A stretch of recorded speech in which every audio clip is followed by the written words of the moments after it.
Olá! Este vídeo é parte da apresentação do trabalho 2 da disciplina de Aquisição de Linguagem do curso de Fonoaudiologia da Universidade Federal de Ciências da Saúde de Porto Alegre. Aqui vamos abordar a teoria de aquisição de linguagem denominada behaviorismo. Behavior significa comportamento. Isso sugere justamente como a teoria vai abordar todo o aprendizado humano, como um comportamento. Então não é uma teoria de aquisição propriamente dita, mas é meio que as coisas como elas são, porque vai levar muito contra o empirismo, o ver, é muito a ciência na sua origem. Essa corrente dominou o pensamento e as práticas em psicologia, em escolas e em consultórios no geral, ali por meados de 1950, que foi quando Skinner lançou o behaviorismo radical, como a gente vai ver a seguir. These young people are studying in a new way. Class in spelling, it might as well be arithmetic or algebra or grammar, or in fact anything involving the use of words or symbols. Each student is using a teaching machine, a device which creates vastly improved conditions for effective study. What are teaching machines? How are they used? What can they teach? Who prepares the material they teach? And how does this material differ from textbooks, lectures, and educational television? What impact will machine teaching have on school organization? Some of these questions can be answered in at least a preliminary way. I am B.F. Skinner, professor of psychology at Harvard University. I should like to discuss some of the reasons why studying with the help of a teaching machine is often dramatically effective. With the machine you have just seen in use, the student sees a bit of text or other printed material in a window. This may be a sentence or two or an equation in arithmetic. Some small part is missing, and the student must supply it by writing on an exposed strip of paper. His response may be the answer to a question or the solution of a problem, but generally it is simply a symbol or word which completes the material he has just read. As soon as the student has written his response, he operates the machine and learns immediately whether he is right or wrong. This is a great improvement over the system in which papers are corrected by a teacher, where the student must wait perhaps till another day to learn whether or not what he has written is right. Such immediate knowledge has two principal effects. It leads most rapidly to the formation of correct behavior. The student quickly learns to be right. But there is also a motivating effect. The student is free of uncertainty or anxiety about his success or failure. His work is pleasurable. He does not have to force himself to study. A classroom in which machines are being used is usually the scene of intense concentration. One function of a teaching machine, then, is to give the student a quick report on the adequacy of his response. This is important not only for efficient learning, it generates a high level of interest and enthusiasm. Essa teoria tem alguns nomes famosos, como, por exemplo, John Watson e Bloomfield. Mas, sem dúvidas, é em Frederick Skinner que essa teoria encontra o seu maior defensor. John Watson foi um psicólogo estadunidense que foi considerado, então, o fundador do comportamentalismo, baseado na vertente metodológica. Skinner foi um psicólogo estadunidense que estudou e publicou na área do behaviorismo radical e foi um dos psicólogos mais importantes da sua época. Ele criou o chamado condicionamento operante, que é assim: o ato de preparar uma resposta no organismo por meio de diferentes reforços. E a ideia é que, condicionados a um estímulo específico, os sujeitos geram uma resposta que pode ser então selecionada. Já no início do século XX, a psicologia behaviorista se ramificou em algumas vertentes que defendiam ideias com certas semelhanças, mas que também tinham divergências importantes. Como vimos anteriormente, dois nomes se destacam: Watson com behaviorismo metodológico e Skinner com behaviorismo radical. Mas o que as diferenciam? O behaviorismo metodológico, que surgiu por volta de 1913, foi ponto de partida da ciência comportamentalista.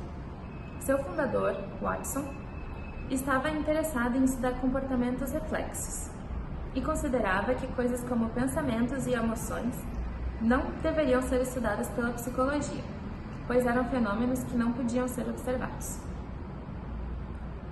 Já o behaviorismo radical, de Skinner, por volta de 1945, estava interessado em estudar o comportamento operante, muito diferente da vertente metodológica. Além disso, o behaviorismo radical não exclui o estudo das emoções, dos pensamentos e de outros fenômenos que não podemos enxergar. O comportamento reflexo é aquele tipo de ação que a gente não consegue segurar, tipo um espirro, um bocejo ou ainda a salivação. Esse tipo de comportamento foi muito estudado pelo behaviorismo metodológico, através, é claro, de um processo chamado condicionamento reflexo. Resumidamente, o condicionamento reflexo acontece da seguinte maneira. Primeiro, procura-se um estímulo que provoque ação reflexa em algum organismo. Por exemplo, um alimento que desencadeie salivação em um cachorro. O alimento é o estímulo e a salivação é a ação reflexa a esse estímulo.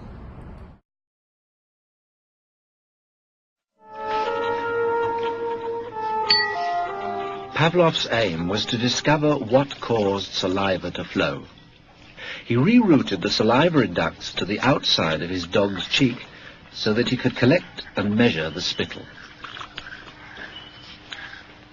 Perhaps he thought the production of saliva might be the result of a fixed nervous reflex, like a knee jerk. 5 минут 42,5 секунды. After taking many measurements of spittle, he confirmed that the dogs drooled automatically when their tongues touched food.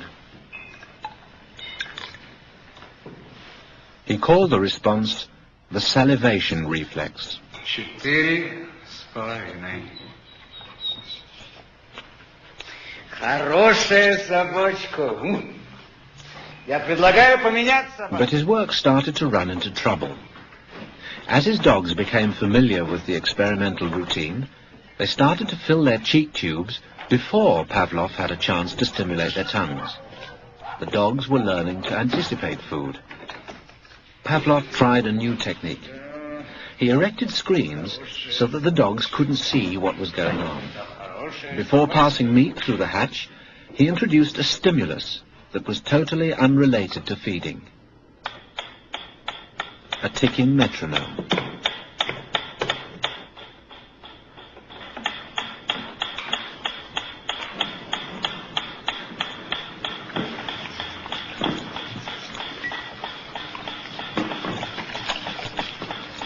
At first, the dog dripped saliva into its cheek tube only when the food appeared. But after a number of trials, the dog began to connect the ticking with the arrival of meat.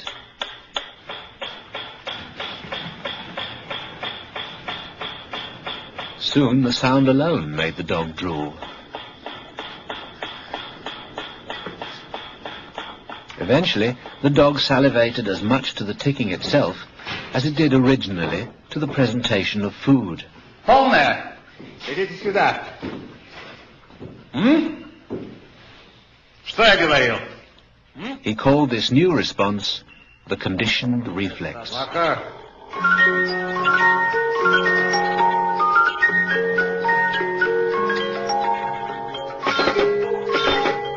Whatever the stimulus, his dogs could soon be conditioned to produce saliva.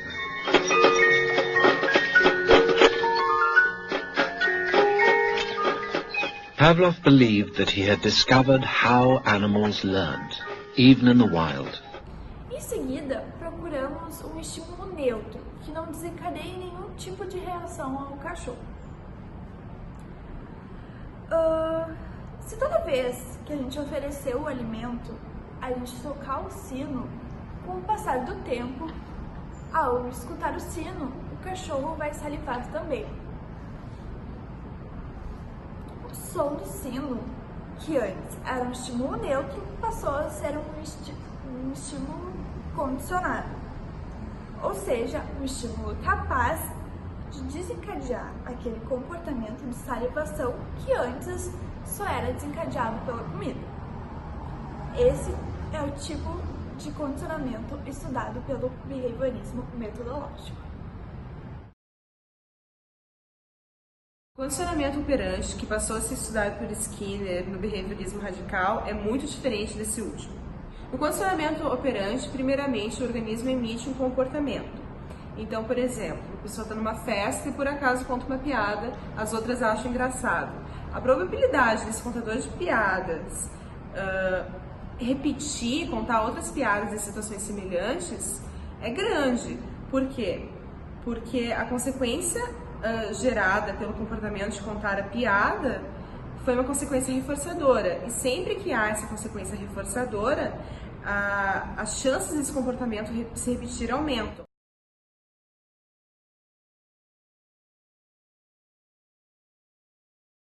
O Skinner fez um experimento com uma pomba, que por acaso a pomba mexia a cabeça para a esquerda, e sempre que ela mexia a cabeça para a esquerda, ela ganhava um grão. A pomba aprendeu a mexer a cabeça para a esquerda para ganhar um grão, até que ele foi especificando que ele queria que ela girasse, desse uma volta de 360 graus. Então, quanto mais ela girava, ele dava o grão, até ela fazer a volta completa para ganhar o grão. Isso porque ela ganhou um reforço, que era a comida, o grão, e por um movimento que ela fez aleatoriamente. Por isso, por acaso, quando a pessoa conta piada, por acaso, despretensiosamente, e recebe esse estímulo, se ninguém ri, ela não vai contar de novo. É basicamente isso. Putting his mechanical skills to work. Skinner proposed that the critical relation between behavior and environment can be conceived of as a contingency of reinforcement. Contingent means dependent on. It defines an if-then relation. If the pigeon in this chamber pecks the lighted disc, it then gets food. This pigeon's behavior has been shaped into ringing the bell by requiring closer approximations to the desired behavior before giving it food. The second thing Skinner realized was that the sequence of events here was just the reverse of what happened in Pavlovian conditioning. Pavlov got his dog to salivate in response to a stimulus, the metronome. Pavlov's and Watson's work led to a stimulus-response psychology that many have recognized as too simplified and mechanistic to account for the great variety of human behavior. But Skinner got his animal to peck a disc not by presenting it with a stimulus beforehand, but instead by presenting a consequence afterward.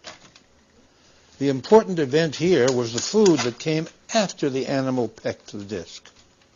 This was no longer stimulus-response psychology.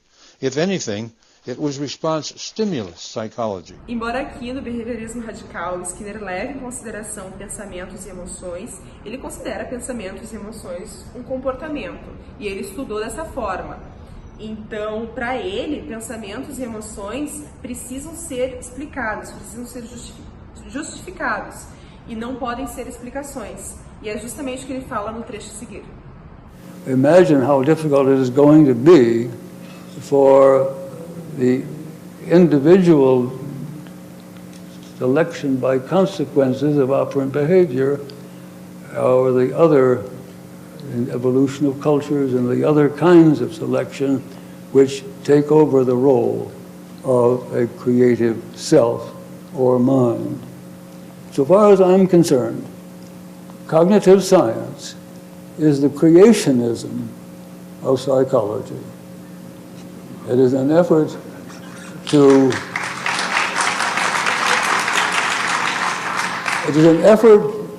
reinstate that inner, initiating, originating, creative self or mind, which in a scientific analysis simply does not exist.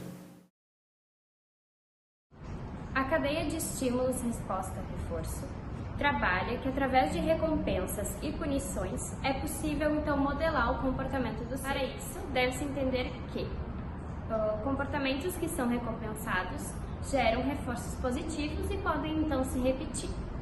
Já comportamentos não desejados recebem um reforço negativo, sendo mais fácil então de não se repetir. Sendo assim, pode-se usar como exemplo um cachorro que, ao obedecer o comando do dono, recebe uma recompensa, como por exemplo um petisco.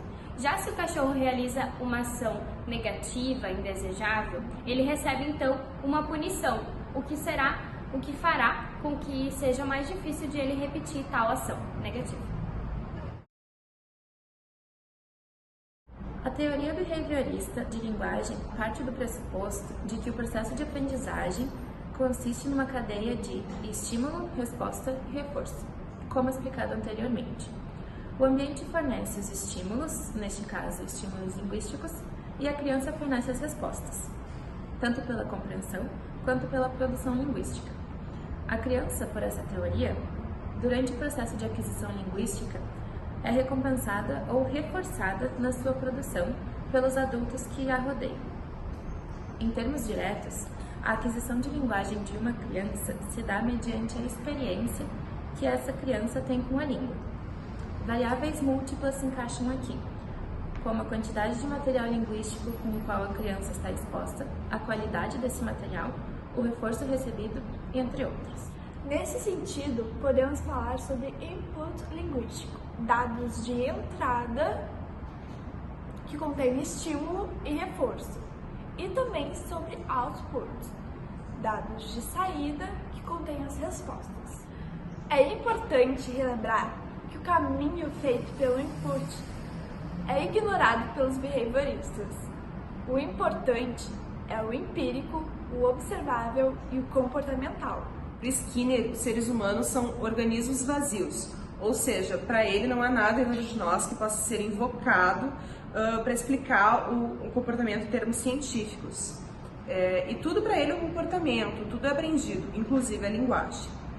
Então, a criança nasce vazia, sem nenhuma predisposição ou material linguístico para fala, e aí é na interação e na quantidade, na qualidade do reforço dessa interação, esse reforço de input, que vai tornar a produção ou output cada vez mais avançada, cada vez mais complexa. As crianças aproximam-se de um comportamento linguístico desejável através de reforços e, assim, então, atingindo um nível desejado da língua. Skinner afirma, então, que conforme as crianças vão aprendendo através desses reforços, elas então adquirem mais uma complexidade da fala. Os bebês emitem sons espontâneos e desprovidos de sentido, que os pais reforçam ao sorrir, rir e conversar com eles. Então, depois de um certo tempo, esse reforço vai se dando nos balbucios. Mas quando, por exemplo, esses balbucios se aproximam de uma palavra, é então que os pais reforçam. Com o passar do tempo, esse processo vai se tornando mais restrito e o reforço dos pais se dá quando o uso e a pronúncia estão corretos. Are you finished? Well, thank you. How thoughtful. Would you like a chocolate? Yeah, sure. Thanks. Oh, sorry, Sheldon, I almost sat in your spot. Did you? I didn't notice. Have a chocolate. Thank you. You know, I knew a girl in high school named Anna Mae. Anna Mae Fletcher. She was born with one nostril. Then she had this bad nose job and basically wound up with 3.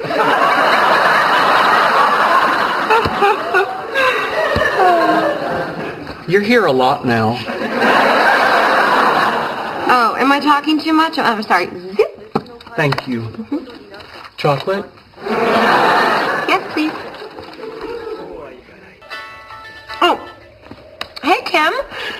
Yeah, you know what? Hold on. Let me take this in the hall.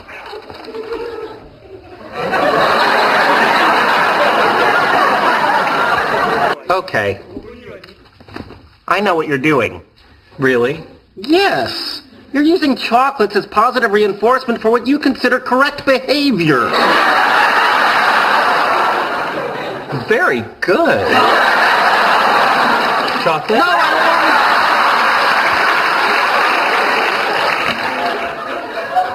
Sheldon, you can't train my girlfriend like a lab rat. Actually, it turns out I can. Well, you shouldn't. With my previous approach to dealing with her, so I decided to employ operant conditioning techniques, building on the works of Thorndike and B.F. Skinner. Yet by this time next week, I believe I can have her jumping out of a pool, balancing a beach ball on her nose. No, this has to stop now. I'm not suggesting we really make her jump out of a pool. I thought the bazinga was implied. We're just tweaking her personality. You're sanding off the rough edges, if you will. No, you're not sanding Penny. Are you saying that I am forbidden from applying a harmless, scientifically valid protocol that will make our lives better? Yes, you're forbidden. Bad, Leonard. Portanto, o comportamento complexo de aquisição do domínio da linguagem é modelado por meio de reforçamento diferencial em estágios. Alguns outros tipos de estímulos, como a nomeação de um objeto sempre que este estiver no ambiente, bem como a repetição desse nome, são fundamentais para que a criança aprenda o significado das coisas. É importante salientar que o estudo dos significados das palavras é algo deixado de lado pelos behavioristas, por causa de suas prerrogativas teóricas que não admitem estudos sobre coisas inobserváveis, como um conceito mais abstrato de palavras. Em resumo, para os behavioristas, a criança adquire linguagem imitando. A linguagem é aprendida, assim como ela adquire qualquer outro comportamento, e é repetida tantas vezes que se torna um hábito. Uma ênfase muito grande é dada à repetição para a aprendizagem, o que causa uma crítica muito forte de outras teorias para com o behaviorismo, por este não tratar a capacidade que o ser humano tem de entender enunciados completamente novos. Se tudo é imitação, onde fica a criatividade linguística de uma pessoa que pode criar um enunciado totalmente novo sem nunca tê-lo escutado antes? Os behavioristas não respondem a essas críticas pelo mesmo fato de sempre. As coisas da mente não passam de teorias. E como diz o próprio Skinner, não se pode chegar a resultados, ficando sentados e teorizando sobre o mundo interior. Quero dizer a essas pessoas, tenham-se aos fatos. Skinner leva ao pé da letra a palavra teoria. Palavra de origem grega, quer dizer aquilo que vem do olhar, da observação. Princípio básico, como sabemos, da ciência. Nessa apresentação, vimos os significados de behaviorismo, abordamos brevemente os nomes mais conhecidos e as vertentes principais do comportamentalismo. Especificamos na corrente behaviorista radical de Skinner, com a explicação de estímulo-resposta-reforço, que é a base para melhor entendermos a teoria behaviorista da linguagem. Muito do que o behaviorismo postula é criticado, mas ainda assim a parte de modelagem pode ser utilizada em algumas terapias. A seguir, confira algumas perguntas para reforçar o estudo em behaviorismo.